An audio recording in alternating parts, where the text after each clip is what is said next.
దేవునికి స్తోత్రం. ఈరోజు మన ధ్యానము ఋతు గ్రంథము 4వ అధ్యాయము 16వ వచనం చదువుకొని వాక్యంలోని ముందుకు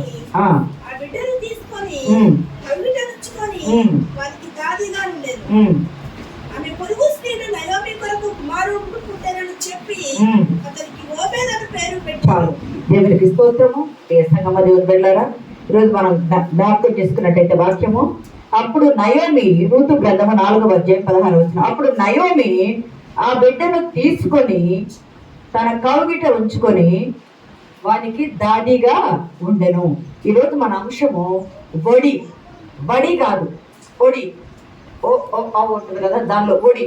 బడి అంటే స్పీడ్గా వచ్చేది.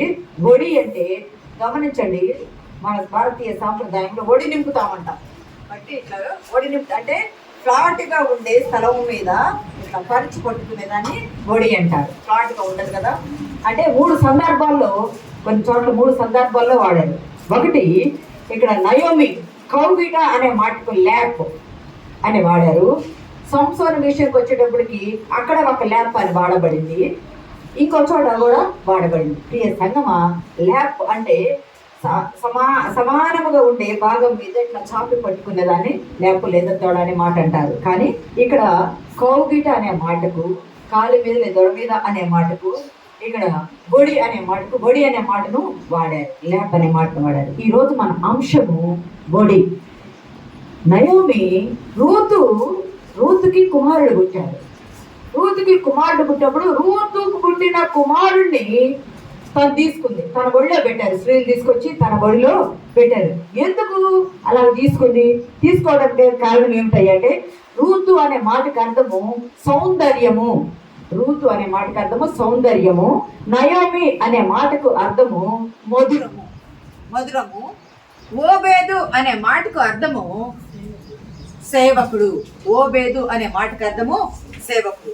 ప్రియ సంగమ దేవుని బిడ్డలారా, రూతు బడిలో నుండి అంటే ల్యాప్లో నుండి, తన బడిలో నుండి లేదా తన కౌగిటలో నుండి నయోమి ఆ చిన్న పుట్టిన కుమారుడు ఓబేదును తన కౌగిటికి తీసుకుంది. ఇక్కడ సందర్భంలో కన్నతల్లులు ఉన్నారు. అదే రీతిగా పెంచుటకు పెంచబడిన దాదీలు ఉన్నారు. అంటే ఈ దాదీలు ఏమనంటే ఆత్మీయ తల్లులు. నయోమి ఎలా ఉంది అంటే ఆత్మలను పెంచు సంఘాలకు సాదృశ్యంగా ఉంది.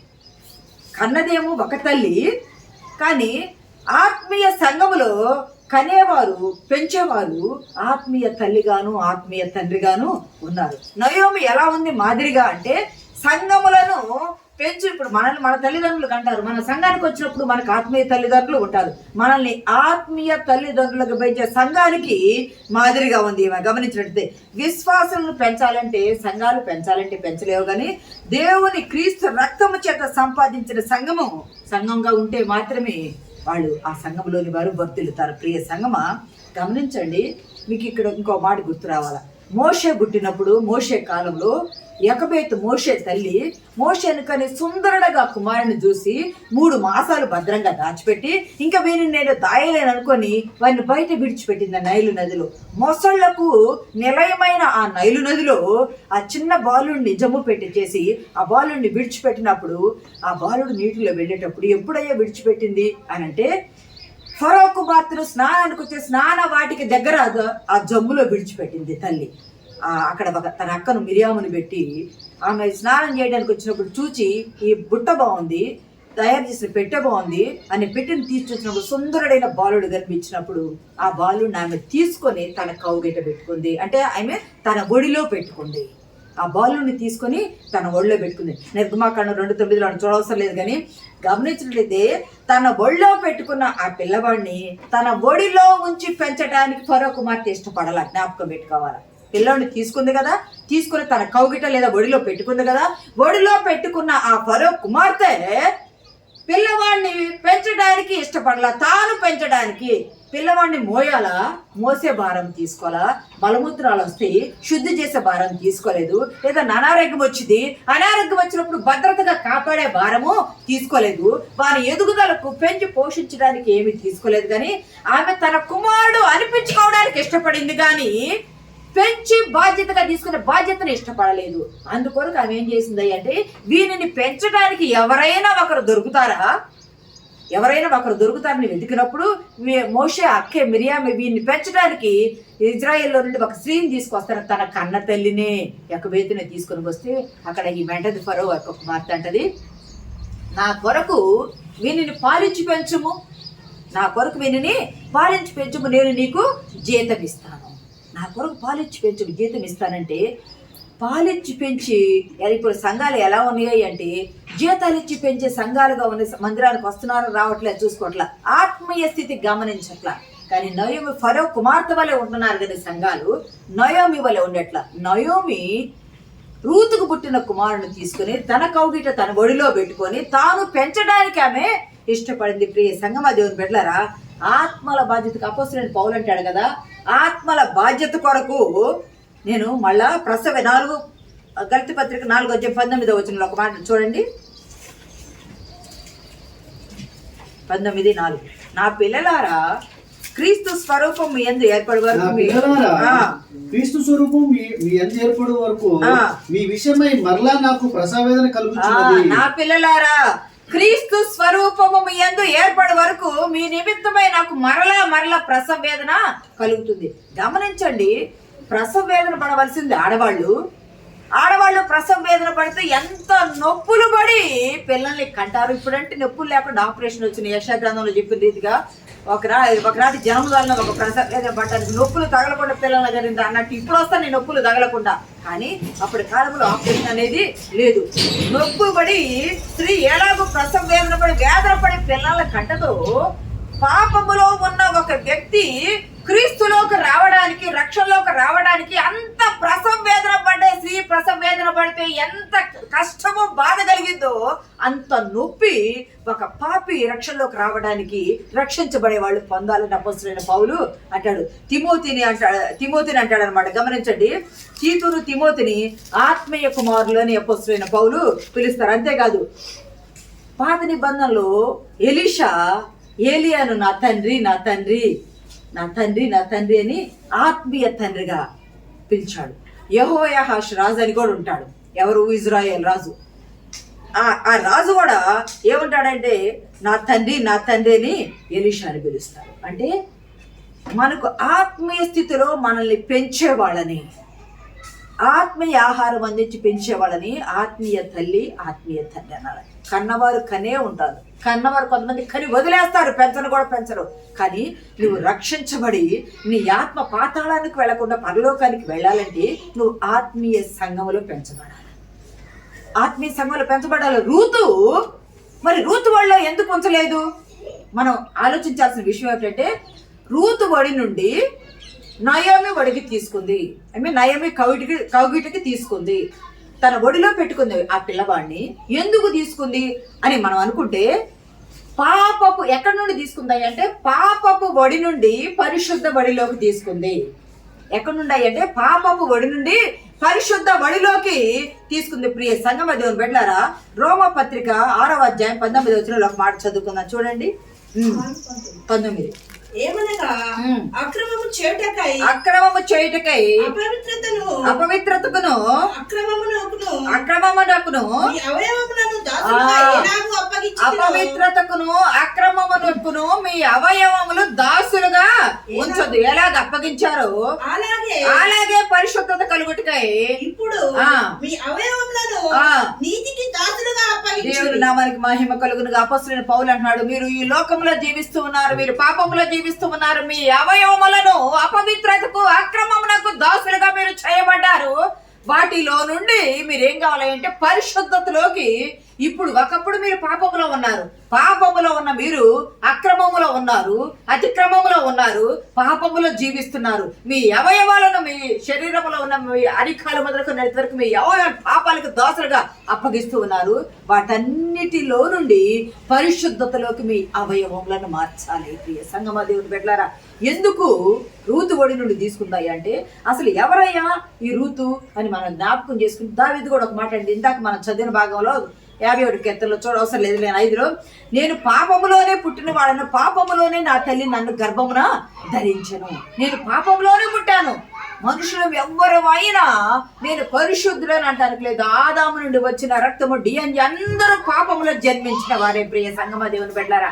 ఆ పాపములో ఉన్నవారు ఎప్పుడు పరిశుద్ధులు అవుతారు అంటే క్రీస్తు రక్తములో కడగబడినప్పుడు, క్రీస్తుని విశ్వాసంగా అంగీకరించినప్పుడు, క్రీస్తుని తమ తండ్రిగా తమ దేవునిగా ఒప్పుకున్నప్పుడు మాత్రం ప్రియ సంగమ దేవుని బిడ్డలారా. మరి రూత్ ఎవరు? రూతుకి ఎందుకు పాపపు పడింది? అసలు రూతు పుట్టుక ఏమిటయ్యా అంటే రూతు అన్యురాలు, రూతు మోయాబీరాలు. రూతు ఇందాక మరి చదవబడిన మన ఈ పాఠ్య భాగంలో రూతు యవ్వనురాలు, అన్యురాలు, మోయాబీరాలు ఈమె, ఇంకా యవ్వనురాలు ఈమె, ఇంకా ఉంది గొడ్రాలు, ఇంకా ఉంది విధవరాలు. 5 ఉన్నాయి ఆమెకు. క్వాలిఫికేషన్స్ కాదు అవన్నీ, డిస్క్వాలిఫికేషన్స్. అంటే అర్హతగా ఎంచబడటానికి ఆమెకు అర్హత లేదు. ఈమె అన్యురాలు. ఖేమోష్ అనే భయంకరమైన కామదేవతను పూజించే మోయాబీరాలు. మోయాబీలు గర్విష్ఠులని వాక్యంలో ఉన్నది. మోయాబీలు వార చూపులు చూసేవాళ్ళని వాక్యంలో ఉన్నది. మోయాబీలకి చాలా చెడ్డ మనసు. ఇంకా వాక్యం పోయే కొద్ది చూద్దాము. కానీ ఈమె అన్యురాలైనా, మోయాబీరాలైనా, యవ్వనురాలైనా, ఈమె గొడ్రాలైనా, ఈమె విధవరాలైనా ఈమె ఎక్కడికి వచ్చిందయ్యా అంటే మోయాబు దేశంలో తన జీవితకాలం ఉంది. అంటే యవ్వనురాలంతగా ఉంది. పెళ్ళయింది. పెళ్ళైన 10 సంవత్సరాల మహలంతో 15 సంవత్సరాలు జీవితంలో సంసార జీవితంలో ఉంది. కానీ గమనించండి, ఆమెకు పిల్లలు కలగలేదు. పిల్లలు కలగనివ్వకుండా దేవుడు ఉంచాడు అప్పటి వరకు. మోయాబీలో ఉన్నటువంటి మహలోను, కివ్యోను కానీ వీళ్ళు అర్హత లేకుండా ఉన్నవారిగా అయిపోయారు. ఈ మోయాబులో ఉన్నటువంటి మోయాబు స్త్రీ అయిన రూతు ఎటువైపు చూసిందయ్యా అంటే దేవుడు అబ్రహాముతో చెప్పాడు కదా 12వ అధ్యాయం ఆదికాండంలో 1 నుండి 3 వచనాల్లో, అబ్రామా నీ తండ్రి ఇంటిని విడువు, నీ బంధువులని విడువు. చదువుతారమ్మా ఆదికాండం 12వ అధ్యాయము చదవండి ఒకసారి. యెహోవా నీవు లేచి నీ దేశము నుండి నీ బంధువుల యొద్ద నుండి నీ తండ్రి ఇంటి నుండి బయలుదేరి నేను నీకు చూపించి దేశంలోకి వెళ్ళము. నిన్ను గొప్ప జనముగా చేసి నిన్ను ఆశీర్వదించి నీ నామమును గొప్ప చేయుదును. నీవు ఆశీర్వాదముగా నుందువు. నువ్వు ఆశీర్వాదముగా ఉందువు. నిన్ను ఆశీర్వదించు వారిని ఆశీర్వదిస్తాను. నిన్ను దూషించు వారిని చెప్పించాను. దేవుడు చెప్తున్నాడు, అబ్రామ్ నువ్వు లేచి నీ తండ్రి ఇంటిని విడిచయ్యా, నీవు లేచి నీ బంధువులను విడిచయ్యా, నీవు లేచి నీ దేశాన్ని విడిచి నేను చూపించు దేశానికి రాయా అని చెప్పాడు. అబ్రహాముకు చెప్పాడు కదా దేవుడు. కానీ అబ్రహాము లోతునన్నా వెంట పెట్టుకొని వచ్చాడు. కానీ ఈ రూతు మాత్రము అత్తతో అంటుంది, నీ జనమే నా జనము, నీ జనమే నా జనము, నీ దేవుడే నా దేవుడు, నీ మరణమే నా మరణము. మరణం తప్ప ఇంకా ఏది మనల్ని వేరు చేయడానికి లేదు. నీ దేవుడే నా దేవుడు అని చెప్తుంది. ఈమె ఎవరిని గొలుస్తుందయ్యా అంటే కేమోషు అనే భయంకరమైన దేవతను గొలిచే జనాంగం. అన్యస్త్రీలు కదా, అంత కేమోషు అనే భయంకరమైన జనాంగం గొలిచేవాళ్ళు. ప్రియ సంగమా దేవుని బిడ్డలారా, అటువంటి భయంకరమైన జనాంగం గల ఆ జనములో నుండి ఈమె ఎక్కడికి వచ్చిందయ్యా అంటే పాపపు ఒడి నుండి పరిశుద్ధత గల ఒడిలోకి ఈమె వచ్చింది. ప్రియ సంగమా దేవుని బిడ్డలారా, గమనించండి. నేను పాపములో పుట్టానని దావీదు అన్నాడు. నా తల్లి పాపములోనే నన్ను గర్భం ధరించిందని దావీదు అన్నాడు. కానీ కిందకి ఈమె వచ్చేటప్పటికి కొన్ని డిస్క్వాలిఫికేషన్స్ గురించి చెప్పుకున్నాము. అయినా ఎవరిని వెంబడించిందయ్యా అంటే అబ్రహాముకి ఇచ్చినటువంటి వాగ్దానాన్ని వెంబడించడానికి ఇష్టపడింది రూతు. అత్త వద్దని చెప్పింది. ఎందుకు వద్దంది? నయోమి, అమ్మ మీరు మీ దేశాలకు మీ తండ్రి ఇళ్ళకి వెళ్ళండి, అక్కడ మరలా వివాహం చేసుకోండి ప్రేమతోనే, తల్లి ప్రేమతోనే ఆమె చెప్పింది. కానీ రూతు ఏం చేసిందయ్యా అంటే అత్తను వెంబడించింది. అత్తకు భర్త ఉన్నాడా? లేడు. వీళ్ళకి భర్త ఉన్నాడా? లేడు. అత్తకి ఆస్తి ఉందా? లేదు. అత్తకు పొలం ఉందా? లేదు. ఇల్లుందా? లేదు. ఆమె యవ్వనురాలా? కాదు, వృద్ధురాలు. అంటే ఏమి ఆమె నుండి ఆస్తి వచ్చిందని కానీ, ఆమెకు కుమారులు ఉన్నారో పోషిస్తారని కానీ, ఆమెకు ఇల్లు వాకిలు ఉందని కానీ అసలు ఏమీ లేదు. రోడ్డు మీద నిలబెడితే సామెత అంటారు కదా, రూపాయికి పెడితే 10 రూపాయకి కూడా అమ్మిడబోతున్న సామెత అంటారు కదా. అలాగే నయోమి ఏమీ లేని దానిగానే ఉంది. కానీ నయోమి ఆరాధించే దేవుడు సమస్త సర్వ సృష్టికర్త, సమస్తము ఆయన పాదాల కింద ఉన్న దేవుణ్ణి ఆరాధిస్తుంది. కాబట్టి తిరిగి బెత్లెహేమునకు వెళ్తానని ఆమె అన్నది. ఆ మాట ప్రకారం ఓర్ప అయితే తిరిగి వెళ్ళిపోయింది, కానీ రూతు మాత్రం అత్తను విడిచిపెట్టడానికి ఇష్టపడ. ప్రియ సంగవాదేవులు వెళ్ళారా, వీళ్ళు మోయాబీలు చాలా చెడ్డ మనసు గలవాళ్ళు. ఎటువంటి చెడ్డ మనసు? కేమోష్ అనే దేవతను పూజిస్తారని చెప్పాము. ఎటువంటి చెడ్డ మనసు? వ్యభిచార మనసు కలిగిన వాళ్ళు. రెండోది. మూడవది ఏం చేస్తారంటే, ఇశ్రాయేలు జనాంగము ఐగుప్తు నుండి వస్తూ ఉన్నారు కదా, ఐగుప్తు నుండి వచ్చేటప్పుడు మోయాబు రాజు బాలాకు బిలామును పిలిపించి వీళ్ళని దూషించి వీళ్ళని శపించు అని చెప్పి ఇశ్రాయేలు ఆశీర్వదించబడిన ఇశ్రాయేలు జనాంగాన్ని శపించడానికి అతనికి బెత్తం అంటే జీతములాగా ఇచ్చి పిలిపించాడు. కానీ దేవుడు గొప్ప దేవుడు కదా, వాని శాపాలు లేకుండా దేవుడు ఏం చేశాడంటే, నేను ఆశీర్వదించిన వారిని నీవు శపించకూడదు, నేను చెప్పే మాటలు చెప్పాలని చెప్పి పంపించాడు. ప్రియ సంగమా, యెషయా గ్రంథంలో ఒక మాట చూడండి, 56 అధ్యాయం 3వ వచనంలో చూడండి. యెహోవాను హత్తుకొను అన్యుడు నిశ్చయముగా యెహోవా తన జనుల నుండి నన్ను వెలివేయనని అనుకోవద్దు. యెహోవాను హత్తుకొని అన్యుడు, ఈమె ఎవరు? అన్యురాలు. కానీ యెహోవాను హత్తుకోవాలనేమే బెత్లెహేమునకు వస్తూ ఉంది. యెహోవాను హత్తుకొని అన్యులు నన్ను ఆ జనులలో నుండి వెలివేస్తారని అనుకోవద్దు. ఎంత మంచి మాట దేవుడు చెప్తున్నాడు. ఇది ఎవరికి ఇవ్వబడిందయ్యా అంటే, ఇశ్రాయేలు కొరకు దేవుడు వచ్చాడు, కానీ అన్యులు సర్వ మానవాళి కొరకు ఆయన వచ్చారు. మొదట ఇవ్వబడిన అవకాశం ఎవరికాయ అంటే ఇశ్రాయేలీలే, వారిని తృణీకరించుకున్నారు. కానీ అన్యురాలైన ఈ రూతు నన్ను వెలివేస్తాను అని అనుకోవద్దు, నన్ను వెలివేసినా నేను వెంటబడిపోతానని నీవు వద్దమ్మా అని అత్త చెప్పింది. ఎందుకు వద్దందయ్యా అంటే, మోయాబు స్త్రీలను పెళ్లి చేసుకోవడం ఇశ్రాయేలుకి ఇష్టం ఉండదు. మోయాబు స్త్రీలను పెళ్లి చేసుకోవడము ఇశ్రాయేలుకి ఇష్టం ఉండదు. వేరే వాళ్ళని చేసుకోవడానికి ఇష్టపడడం, చేసుకోకూడదు, వాళ్ళు వాళ్ళ గోత్రాలను చేసుకోవాలి ధర్మశాస్త్రం ప్రకారం. కానీ అన్య స్త్రీలను వివాహము చేసుకున్నారు కాబట్టి నయోమి అక్కడే కుమారులు, అక్కడే భర్త, అందరూ చనిపోయి ఒంటరిగా తిరిగి వచ్చే సమయంలో, నీ జనమే నా జనము, నీ దేవుడే నా దేవుడు, నీ మరణమే నా మరణము, మరణం తప్ప మనల్ని ఏది వేరు చేయదని ఒక దృఢ సంకల్పంతో ఆమె అన్యజనురాలైన ఆ స్త్రీ నిజమైన దేవుని ఎదుకు రావడానికి సిద్ధపడింది. కాబట్టి దేవుడు ఆమెను అంగీకరించాడు. యెషయా గ్రంథం 65:7 ఇంకొక మాట ఉంటుంది చూడండి. 65 అధ్యాయం 7వ వచనం. మీ దోషములను బట్టి, మీ పితరుల దోషములను బట్టి,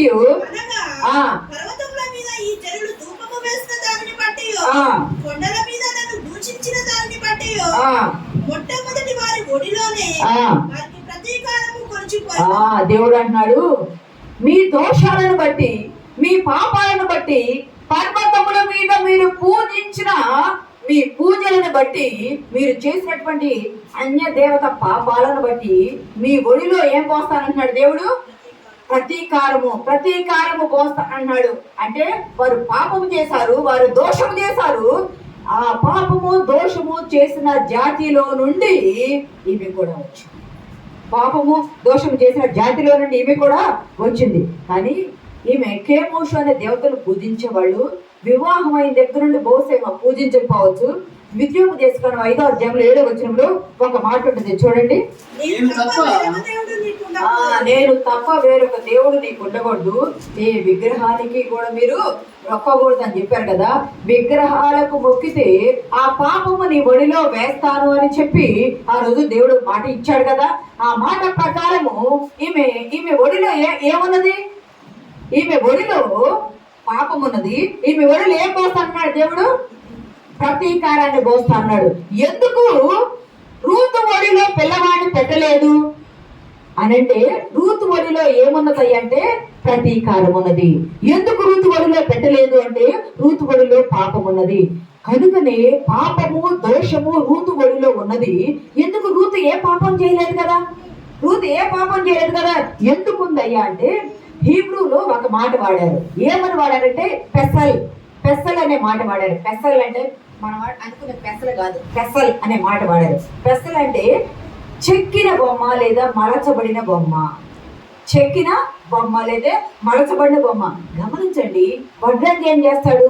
చెక్కతో చెక్క బొమ్మ చేస్తాడు. కుమ్మరి ఏం చేస్తాడు? మట్టితో మట్టి బొమ్మ. అది ఇంకొంచెం ఫ్యాషన్ చేయాలంటే ప్లాస్టర్ ఆఫ్ ప్యారిస్ తీసుకొని ఇంకా ఫ్యాషన్ గా నునుపుగా ఉండేటట్టు చేయవచ్చు. శిల్పి ఏం చేస్తాడు? రాతి బొమ్మ చేస్తాడు.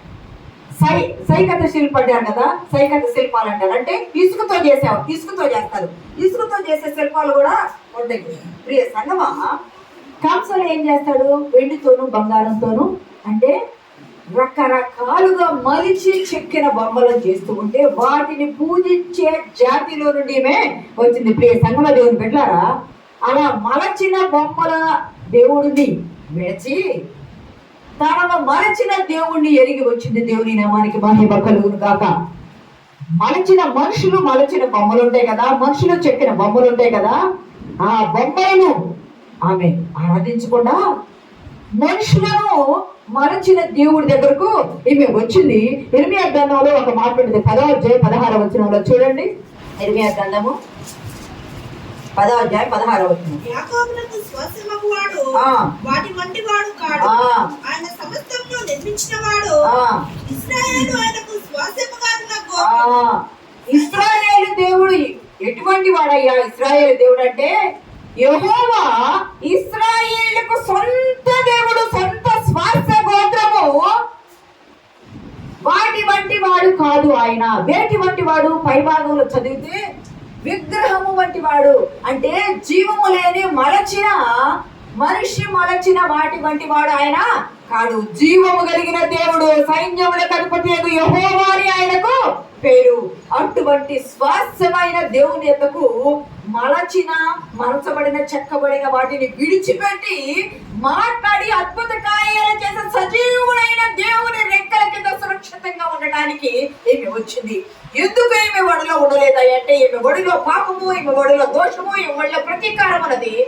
కానీ దేవుడు అబ్రహాంకు ఒక వాగ్దానం ఇచ్చాడు కదా, పరిశుద్ధతలోకి మారుస్తానని చెప్పాడు కదా. రూతు బడిలో నుండి ఓబేదును తీసుకొని పరిశుద్ధ లేఖనాలను అబ్రహాము, ఇస్సాకు, యాకోబులకు దేవుని గూర్చిన యెహోవా దేవుని గూర్చిన మర్మాలను ఓబేదునకు తెలియజేస్తుంది. ఇశ్రాయేలులకు దేవుడు వాగ్దానం చేశాడు కదా, ఇశ్రాయేలులకు దేవుడు నిబంధన చేశాడు కదా, ఇశ్రాయేలులకు దేవుడు ధర్మశాస్త్రం ఇచ్చాడు కదా. వాటి యొక్క మర్మాలను తన ఒడిలో పెట్టుకొని చేస్తుంది. ఇంకా గమనించండి, తన కుమారుడు చనిపోయాడు, భర్త లేడు కాబట్టి తన కోడలు ఆ వంశీకులైనటువంటి వారికి వివాహం జరిగిస్తే వారికి పుట్టిన మొదటి సంతానము చనిపోయిన నయోమి కుమారుని వంశాన్ని నడపడానికి కారణంగా ఉన్నది. చనిపోయిన మొదటి సంతానం రూతుకి బోయాజుకి వివాహం అయింది, సంతానం పుట్టారు. ఆ పుట్టిన సంతానము బోయాజు సంతానంగా చెప్పబడతారు, ఎక్కడ ఉండరు, ఈ నయోమి వంశానికి వస్తారు. ప్రియ సంగమా, ఆ రీతిగా ఆనాటి ప్రశంస ఏంటంటే అక్కడ స్త్రీలు అంటారు, ఇజ్రాయేల్ దేశంలో ఉన్న గొప్ప ప్రశంసగా ఉన్న మాట ఏమిటంటే 7 కుమారుల కంటే నీ కోడలు ఎక్కువ కాదా. ఇదే మాట మీకు గుర్తుందా? అనాథ కూడా తన భర్త అన్నాడు, అన్న 10 మంది కుమారుల కంటే ఎక్కువైన వాడిని నేను 10 మంది బయట 8 ఉంది కదా పక్కన సమయంలో, 10 మంది కుమారుల కంటే నేను ఎక్కువైన వాడిని కానా. 7 కుమారులు ఉంటే ఒక తల్లి ఎంత అతిశయంగా, ఎంత గర్వంగా నేను 7 కుమారుల తల్లిని అని గొప్పగా చెప్పుకుంటదో, అంతమంది ఒక్కరు కూడా నీకు లేకపోయినా, ఏమీ నీకు లేకపోయినా నీ కోడలు 7 కుమారులుంటే ఎంత ఘనతగా చూసుకుంటారు, నిన్ను అంత ఘనతగా చూసుకుంటుంది. ఆమె వల్ల నీకు ఆ భాగంలో చదువమ్మా, 7 కుమారుల కంటే ఎక్కువ. రూతు గ్రంథం 4వ అధ్యాయము.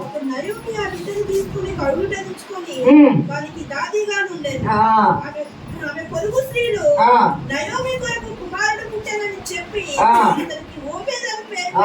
ప్రియ సంగమా, కుమారుడు పుట్టినని చెప్పారు. అక్కడ పురద్వారం దగ్గర ఉన్న పెద్దలు గాని స్త్రీలు గాని ఏం ఆస్వాదించారు అంటే, ఇజ్రాయేలు వంశాన్ని వృద్ధి చేసిన లేయా వలే, రాహేలు వలే ఇవి ఉండాలి. లేయా రాహేలేమో అబ్రహాము సంతతి నుండి వచ్చారు, కానీ రూతు అన్య సంతతి నుండి వచ్చింది. కానీ బోయాజును చేసుకోవటాన ఈమె ఏమని ఆశీర్వదించబడింది అంటే, లేయా వలే, రాహేలు వలే ఇశ్రాయేలుకు పిల్లలుగా లేయా రాహేలు వలె ఈమె ఆశీర్వదించబడి నీ వంశాన్ని వృద్ధి చేసేది కాదు. గమనించండి, 10 సంవత్సరాలు తన భర్త అయిన మహలంతో ఉంది కదా, అప్పుడు బిడ్డలు కలగలేదు. కానీ పెండ్లై వివాహం జరిగిన వెంటనే వెంట కాలంలోనే ఈమెకు కుమారుడిని అనుగ్రహించాడు దేవుడు. ఇది దేవుని యొక్క ప్రణాళిక. అన్య దేశంలో ఉంటే సంతానం కాదు, దేవుని యొద్దకు తిరిగి వచ్చినప్పుడు ఈమెకు సంతానం ఇచ్చాడు. ప్రభు అంటాడు, నూతుబడిలో ప్రతి కాడము దోషము పాపం ఉన్నది. కానీ నేను ఒక మాట అంటే ఇర్మియా గ్రంథం 32, 18, 19 వచనాలు చదవండి.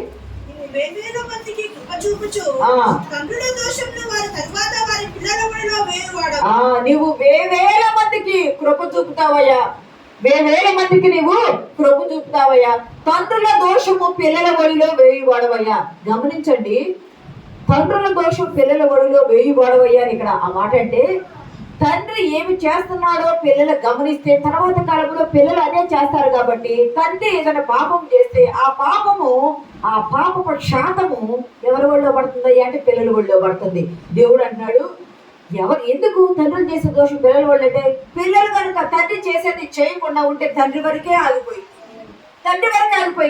తండ్రులు దోషం చేస్తే, పితరులు దోషం చేస్తే అది పిల్లల ఒళ్ళో వేస్తారని అంటే, పిల్లలు కూడా అదే చూసి గమనించి చేస్తే ఆ దోషం వచ్చింది. పితరుల దోషం అంతా ఇప్పుడు ఈమె ఒడిలో ఉంది.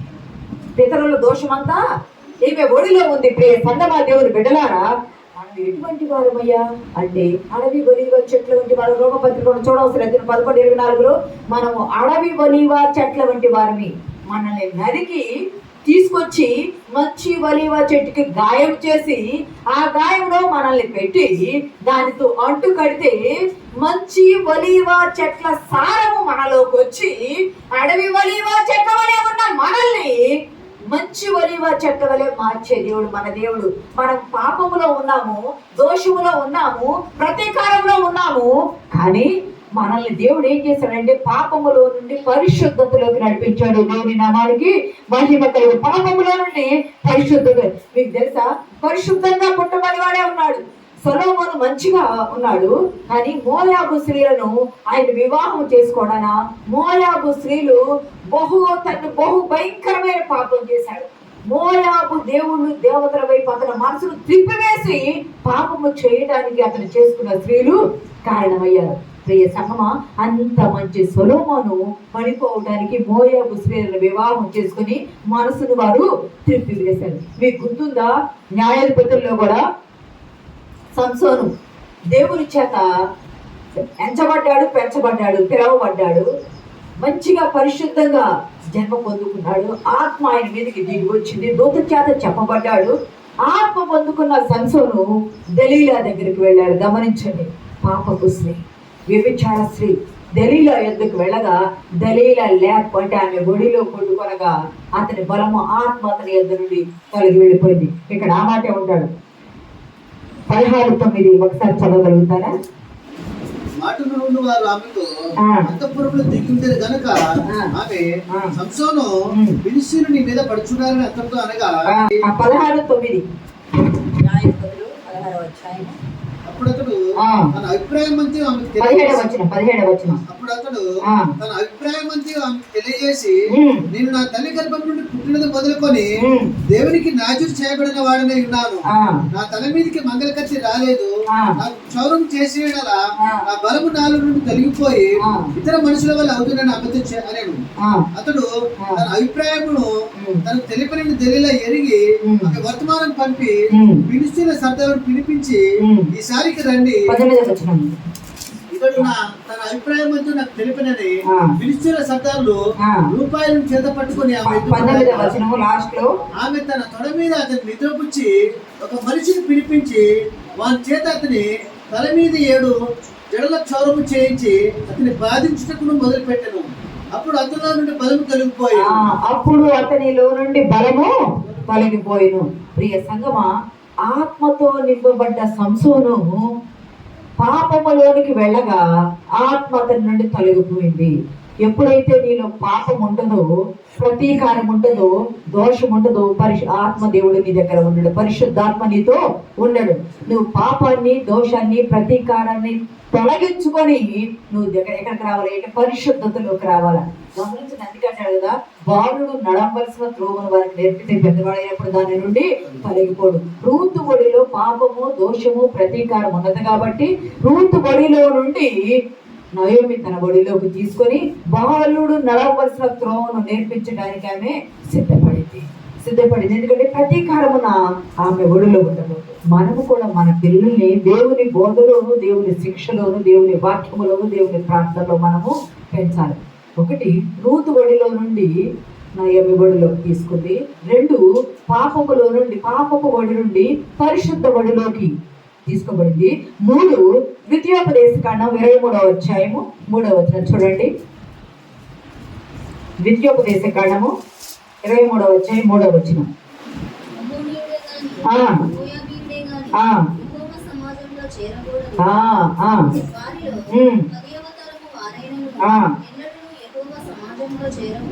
చాలు సంగమా. 3వ అంశం ఏమిటంటే, మొదటిది రూతు ఒడి నుండి నయోమి ఒడికి, 2 పాపపు ఒడి నుండి పరిశుద్ధ ఒడిలోకి, 3వది ఏంటంటే అమ్మోనీయుడే గాని మోయాబీయుడే గాని యెహోవా సమాజంలో చేరకూడదు. కాబట్టి శాపపు ఒడి నుండి ఆశీర్వాదపు ఒడి, శాపపు ఒడి నుండి ఆశీర్వాదపు ఒడి. ఇక్కడ ధర్మశాస్త్రంలో ద్వితీయోపదేశకాండంలో మోషే ద్వారా దేవుడు మాట్లాడుతున్నాడు. అమ్మోనీయుడే గాని మోయాబీయుడే గాని యెహోవా సమాజములో చేరకూడదు. అంటే వారిని ఆరాధించడానికి కానీ ఇలా బలలో చేయించడానికి కానీ వారికి అర్హత లేదు. ఎందుకు లేదయ్యా అంటే, అమ్మోనీయులు గాని మోయాబీయులు గాని, మోయాబు అంటే అర్థం ఏమిటో తెలుసా? తండ్రి సంతతి. సొదొమ గొమొర్ర అంతా కాలిపోయిన తర్వాత అబ్రహాము అన్న కుమారుడైనటువంటి లోతును తన భార్య బిడ్డలు వాళ్ళు కలిసి వెళ్తూ ఉన్నప్పుడు భార్య ఉప్పు స్తంభం అయిపోయింది. ఒక సోయరాన్ని ఒక చిన్న కొండ దగ్గరికి వెళ్ళి నివాసం చేసేటప్పుడు కుమార్తెలు తండ్రితో పాపము చేసినప్పుడు పుట్టబడిన సంతతి. తండ్రి ఈ కుమార్తెలకు తండ్రి లోతే, వారికి పుట్టిన పిల్లలకు కూడా తండ్రి లోతే. అంటే పాపపు సంతతి ఎంత దుర్మార్గమో, ఎంత అక్రమమో. అందుకని దేవుడు వారిని అసహ్యించుకున్నాడు. ప్రియ సంగమా, వారు శపించబడ్డవారు. జ్ఞాపకం పెట్టుకోవాలా, శపించబడ్డవారు వాళ్ళు. వీళ్ళు ఎవరయ్యా అంటే, అమ్మోనీయుడు గాని మోయాబీయుడు గాని యెహోవా సమాజంలో చేరడానికి వీల్లేదు. 10 తరముల వరకు కూడా వాళ్ళకి చేరడానికి అర్హత అనేది లేదు. మరి ఈమె ఎవరయ్యా? తండ్రి సంతతిగా చెప్పబడ్డ మోయాబీరాలు దేవుడి సమాజంలో చేరకూడదు కదా. కానీ ఇందాక మనం ద్వితీయోపదేశకాండంలో చెప్పుకున్నట్టు ఒకసారి చూస్తారా? యెషయా గ్రంథం 65:7వ వచనం చూడండి. నిశ్చయముగా మీ దోషములను బట్టి, మీ పితరుల దోషమును బట్టి, అనగా పర్వతముల మీద ఈ జనులు ధూపం వేసిన దానిని బట్టి, కొండల మీద నేను దూషించిన దానిని బట్టి, మొట్టమొదట వారి ఒడిలోనే వారికి ప్రతీకారం ఖర్చుపోయింది. వారి ఒడిలోనే 3 విషయాలు గమనించుకోవాలా. అమోలీలు గాని మోయాబీలు గాని యెహోవా సమాజంలో చేరకూడదు, వాళ్ళని చేర్చుకోకూడదు, వాళ్ళని రానివ్వకూడదు. ఎందుకయ్యా అంటే, వివాహము కాకుండా వివాహము కాని దాని అపవిత్రత నుండి పిల్లలను కన్నారు. 1. 2వది, ఐగుప్తు నుండి వచ్చేటప్పుడు, ఇశ్రాయేలీయులు ఐగుప్తు నుండి వచ్చేటప్పుడు ఇందాక చెప్పారు కదా, ఈ బిలాము బాలాకు రాజు బిలామును పిలిపించి వారిని శపించారు. వారికి ఆహారము పానము ఇవ్వకుండా వారిని శపించాలని చెప్పారు. మరి వీళ్ళు ఎవరయ్యా అంటే, అబ్రహాము లోతు సంతానమే. దాయాదులే కానీ ఆశీర్వదించబడిన వారిని శపించడానికి సిద్ధపాటు చేశారు. కాబట్టి వాళ్ళు నిన్ను దూషించేవారు శపించబడతారని చెప్పాడు కదా. ఆదికాండం 12:1-3 నిన్ను దూషించేవారు అబ్రాహ్మ, నిన్ను దూషించేవారు శపించబడతారు, నిన్ను ప్రేమించేవారు ప్రేమించబడతారన్నారు. దూషించడానికి సిద్ధపాటు చేశారు. కాబట్టి వీడు శాపగ్రస్తులయ్యారు. 3వది గమనించండి, సంఖ్యాకాండం 25 చూడవసరం లేదు కానీ అధ్యాయులు చూస్తే అప్పుడు బిలాము ప్రవక్త ఏం చెబుతాడు బాలాకుతో, అయ్యా వీళ్ళు దేవుడి చేత ఆశీర్వదించబడ్డ వారి లోకములో ఎవ్వరూ కూడా వీళ్ళని ఏమి చేయలేరు. వీళ్ళు పాపము చేస్తేనే దేవుడు వాళ్ళకి శిక్ష వేస్తాడు అని చెప్పి వాళ్ళలో ఉన్న కొంతమంది స్త్రీలను పాపము చేయడానికి ఇశ్రాయేలీయుల యొక్క వ్యభిచార మనసు కలిగిన స్త్రీలను అక్కడికి పంపిస్తే వారు పాపములో ఇశ్రాయేలు పతనం చేస్తే వాళ్ళ దేవత కేమోష్ అనే దేవత పూజ ఆహ్వానించి విగ్రహారాధన చేయించారు. వారి చేత వ్యభిచార మనసు కలిగి వ్యభిచారము చేయించారు. దాని ద్వారా ఫినెహాసు కోపం వచ్చి బాణము ఈటికొచ్చగా అక్కడ చనిపోయారు. అప్పుడు తెగులు ఆగిపోయింది. వాళ్ళకు తెగులు వచ్చి చచ్చిపోయేటట్టు పాపాన్ని ప్రేరేపించేవారు ఈ మోయాబు స్త్రీలు.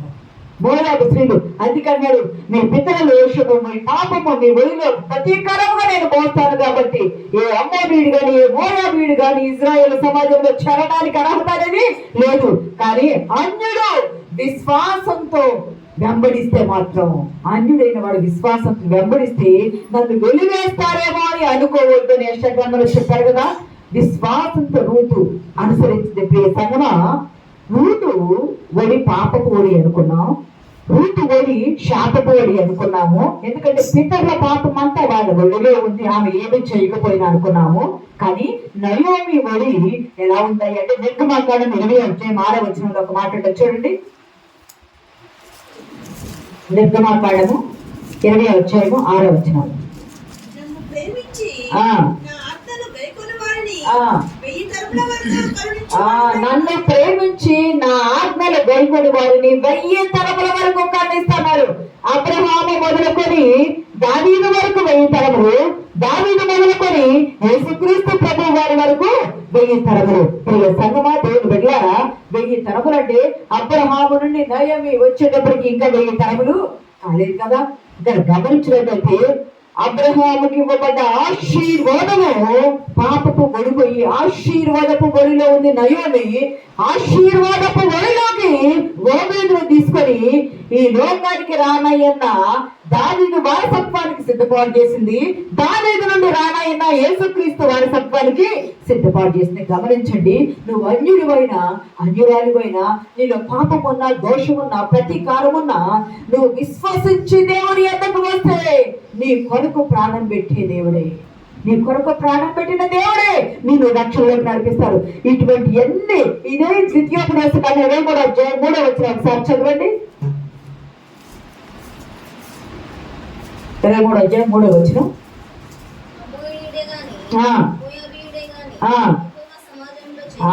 అమ్మోనీయుడే గాని మోయాబీయుడే గాని యెహోవా సమాజంలో చేరకూడదు. ప్రియ సంగమా, ఇశ్రాయేలులకు దేవుడు ఇచ్చాడు ఆశీర్వాదాలు. చాలా సార్లు చెప్పాను, ద్వితీయోపదేశకాండం 28:1-14 వరకు అన్ని ఆశీర్వాదాలే, తర్వాత 15 నుండి 28 వరకు అన్ని శాపాలే మన ఎదుటి పెట్టాడు దేవుడు. నీకేమి కావాలా? ఆశీర్వాదం కావాలా? జీవం కావాలా? లేకపోతే నీకేం కావాలా? శాపం కావాలా? ఆశీర్వాదం కావాలా? శాపం కావాలా? జీవం కావాలా? మరణం కావాలా? రూతు ఏమి కోరుకుంది అంటే ఆశీర్వాదం కోరుకుంది, జీవం కోరుకుంది. శాపము మరణాన్ని విడిచిపెట్టింది. శాపము పాపపు ఒడి నుండి ఈమె పరిశుద్ధ ఒడిలోకి వచ్చింది, శాపపు ఒడి నుండి ఆశీర్వాద ఒడిలోకి వచ్చింది. ఈమె మరణములో నుండి మరణపు ఒడి నుండి జీవపు ఒడిలోకి వచ్చింది. ప్రియ సంగమా, దేవుని బిడ్డలారా, మనం గమనించినట్లయితే ఆ ఒడిలో నయోమి ఆశీర్వాద ఒడిగా ఉంది. రూతు విశ్వసించింది కాబట్టి తన ఒడిలో ఉన్న కుమారుని నయోమి ఒడిలో పెట్టగా ఆ పిల్లవాడు ఆశీర్వదించబడ్డవాడు. మనం దావీదు మహారాజు అంటావు కదా. దావీదు మహారాజు తండ్రికి తండ్రి ఆయన ఓబేదు. దావీదు యెషయా, ఓబేదు, బోయాజు. రూతు ఏమైంది అంటే ముత్తాత అంటాం కదా, ముత్తాత భార్య అయ్యింది దావీదు నాకు. రూతు ముత్తాత భార్య అయింది. ప్రియ సంగమా, ఒక కన్యురాలి కానీ విశ్వసిస్తే పాపాన్ని పోగొట్టుకోండి. ఒక కన్యురాలే మోయాబీయురాలే విశ్వసిస్తే శాపగ్రస్తురాలే శాపాన్ని పోగొట్టుకొని ఆమె ఎక్కడికి వచ్చింది అంటే ఆశీర్వాదపు ఒడికి చేరింది. ప్రియ సంగమ, దేవుని బిడ్డ 23 చూసారా? 23:5 ద్వితీయోపదేశకాండం 23:5 ద్వితీయోపదేశకాండం. అయితే నీ దేవుడైన యెహోవా మాట విననొల్లకుండెను. నీ దేవుడైన యెహోవా నిన్ను ప్రేమించను గనుక నీ దేవుడైన యెహోవా నీ నిమిత్తము ఆ శాపమును ఆశీర్వాదంగా దేవుని నామానికి మహిమగా చప్పట్లు కొట్టి దేవుని నామాన్ని మహిమ పడతాం. ప్రియ సంగమా, దేవుని బిడ్డలారా, శాపములో ఉన్నావు కదా రూతు, పాపములో ఉన్నావు కదా రూతు, దోషములో ఉన్నావు కదా రూతు, ప్రతీకారం నీ ఒళ్ళో ఉంది కదా రూతు, నువ్వు మరణానికి అప్పగించబడుతున్నావు కదా రూతు అని అంటే దేవుడు అన్నాడు, నీవు నా ఎదురుకు వచ్చావు, నువ్వు నన్ను విశ్వసించావు, నా సమాజంలో చేరడానికి మరణం తప్ప నన్ను ఏది వేరు చేయదన్నావు కదా. నీ నిమిత్తము నీ శాపమును నీ దేవుడు ఆశీర్వాదంగా మార్చాడు. దేవుని నామానికి మహిమ కలుగు. ఇదే మాట నెహెమ్యా గ్రంథం 13:2 కూడా ఉంది. చూడండి ఒకసారి చూసుకుందాము. వారు అన్నపానములు తీసుకొని ఇశ్రాయేలుకు ఎదురుపడక వారిని శపించుమని బిలామును ప్రోత్సాహపరిచిరి. అయినను మన దేవుడు ఆ శాపమును ఆశీర్వాదంగా మార్చునని వ్రాయబడినట్టు మన దేవుడు ఆ శాపమును ఎలాగ మార్చాడంటే ఆశీర్వాదంగా మార్చాడు. ప్రియ సంగమా, దేవుని బిడ్డలారా, నువ్వు సురక్షితమైన దేవుని రెక్కల నీడ కిందకి వచ్చావు. ఆయన రెక్కల నీడలో ఉన్నావు. ఇదే మాట అంటారు కదా, బోయాజు రూతుతో అన్నాడు 2వ అధ్యాయము 12వ వచనంలో. ఒకసారి చదవడమా. యెహోవా నువ్వు చేసిన దానికి ప్రతిఫలమిచ్చును. ఇశ్రాయేలు దేవుడైన యెహోవా రెక్కల కింద సురక్షితంగా ఉండునట్లు, ఇశ్రాయేలుల దేవుడైన యెహోవా రెక్కల కింద నీవు సురక్షితంగా ఉండునట్లు నీవు వచ్చిందివి. ఏమి ఎక్కడికి వచ్చిందంటే మనం చూడవలసిన సామెతలు 6:27 మాట్లాడుతుంది. అక్కడ తన ఒడిలో అగ్నిని నిప్పును ఉంచుకునే వాళ్ళ ఒడి కాలకుండా, నిప్పు ఉంటే కాలకుండా ఉండదు కదా. పాపం ఉంటే ఆ పాపము నీకు, నీ కుటుంబానికి, నీ వంశానికి, జాతికి రాకుండా ఉండదు కదా. నీ పాపాన్ని పోగొట్టడానికి యెహోవా రెక్కల కిందకి ఆయన వచ్చింది. పరిశుద్ధమైన ఒడిలోకి వచ్చింది. ఆయన దిగి వచ్చే పరలోకపు దేవుడు భూమి మీదకి దిగి వచ్చే ఒడిలోనికి వచ్చింది. ప్రియ సంగమా, దేవుని బిడ్డలారా, ఆ పాపాన్ని యేసుక్రీస్తు ప్రభు వారు నీ కొరకు నా కొరకు ఏం చేశారంటే తన ప్రాణమిచ్చి మనల్ని పరిశుద్ధతలోనికి, మనల్ని మరణములో నుండి జీవములోనికి ఆయన దాటించున్నాడు. ప్రియ సంగమా, దేవుని బిడ్డలారా, మనం ఏమి చేయాలి అంటే మనం పాపములో పుట్టాము, పాపములో పెరిగాము, పాపములో జీవించాము. మన దోషములు పుట్టాము, మనం శాపములో పుట్టాము, మన మరణానికి పుట్టాము. కానీ మన పాపము, మన దోషము, మన శాపము యేసుక్రీస్తు ప్రభువులు మనకి ఆశీర్వాదంగా మార్చారు. యేసుక్రీస్తు ప్రభు వారికి మనకి ఆశీర్వాదంగా మార్చారు. ఆయన ఆశీర్వాదంతో మనం ముందుకు సాగిపోవాలి. పరిశుద్ధాత్మ దేవుడు ఈ రోజు మీతో మాట్లాడుతున్నాడు. ఇప్పుడు ఈ అమ్మోనీయులు అనేవాళ్ళు కానీ, ఈ మోయాబీలు అనేవాళ్ళు కానీ ప్రపంచంలో ఎక్కడున్నాడో ఎవ్వరికీ కూడా తెలియదు. ఇప్పుడు మనం యుద్ధాలు జరుగుతుంటే చూస్తున్నాం కదా. జోర్దాన్ అనే ప్రాంతం ఉంది కదా. జోర్దాన్ అనే ఆ ప్రాంతం దగ్గర అమ్మోన్ అనే పట్టణాన్ని నాశనకరమైన ప్రాంతంగా, అది నాశనకరమైపోయిన దానికి గుర్తుగా అక్కడ వీళ్ళెవ్వరు కూడా జీవించట్లా. కానీ ఎవరైతే విశ్వసించి దేవుని ఎద్దుకు వస్తారో ఆయన రెక్కల నీడకు వస్తారు. నీ మీదున్న పాపము, నీ మీదున్న శాపము, నీ మీదున్న దోషము నీ పిల్లల ఒడిలో వేయకుండా నీతోనే అంతమయ్యి నీవు ఆయన సమాజంలో చేరితే ఆయన నిన్ను ఆశీర్వదించి నీ పాపాలను పారబోతున్నాడు, నీ శాపాలను పారబోతున్నాడు, దోషాలు పారబోతున్నాడు. ఆ పితరులే కూడా తొలగించి, ఎవరు ద్రాక్షలు తింటే ఎవరు పళ్ళు పులిస్తే తండ్రులు ద్రాక్షలు తింటే పిల్లలు పళ్ళు పులిసినాయి అంటారా? కాదు కదా. ఎవరు ద్రాక్షలు తింటే వాళ్ళు పళ్ళే పులిస్తే అనే సామెత ప్రకారము ఇది సంగమా. ఎవరు పాపం చేస్తే వాళ్ళే శిక్షకు పాత్రలు అవుతారు. పిల్లల మీద వేయను అని దేవుడు చెప్పారు. పిల్లలు కూడా తల్లిదండ్రులు చూసి కొనసాగిస్తే మాత్రము అవి మన మరణానికి పాత్రలు పోతాం. ప్రియ సంగమా, దేవుని బిడ్డలారా, ఈ రోజు యేసుక్రీస్తు ప్రభు వారు నీ పాప దోషాలన్నీ సిలువలో భగవానికి మేకులతో కొట్టి నిన్ను పరిశుద్ధునిగా పనిలోకి వచ్చేర్చడానికి ఆయన సిద్ధపడి వచ్చాడు. నువ్వు ఎక్కడ రావాలి అంటే క్రీస్తు ఒడిలోకి రావాలి. క్రీస్తు ఒడిలోకి రూతు క్రీస్తు ఒడిలోకి వచ్చింది. రూతులో ఉన్న పాపని నయోమి ఒడిలో వేసుకొని 1000 తరాల ఆశీర్వాదం ఒడిలో పెట్టుకొని ఆశీర్వాదపు వాక్కులను ఆ పిల్లకి నేర్పించగా ఆ పిల్లవాడు యెషయా తిరిగి పెద్దవాడు యెషయాని కన్నాడు. యెషయా దావీదును కన్నాడు. దావీదు యేసుక్రీస్తు ప్రభు అని కన్నాడు. ఈ రోజు మనం మన పిల్లలకు దేవుని వాక్యపు ఒడిని, ప్రార్థన ఒడిని, పరిశుద్ధతను, మోరల్ వాల్యూస్ నేర్పిస్తూ ఆయన సన్నిధిలో మనం ముందు సాగిపోతే ఏ దోషము, ఏ పాపము ఏదైనా ఆయన మనం తొలగించడానికి సమర్థుడైన దేవుడు. ఆయన రెక్కల నీళ్ళు మనం సురక్షితంగా ఉండి ముందుకు సాగిపోవడానికి పరిశుద్ధాత్మ దేవుడు మనకు సహాయం దయచేయను గాక. ఆమేన్.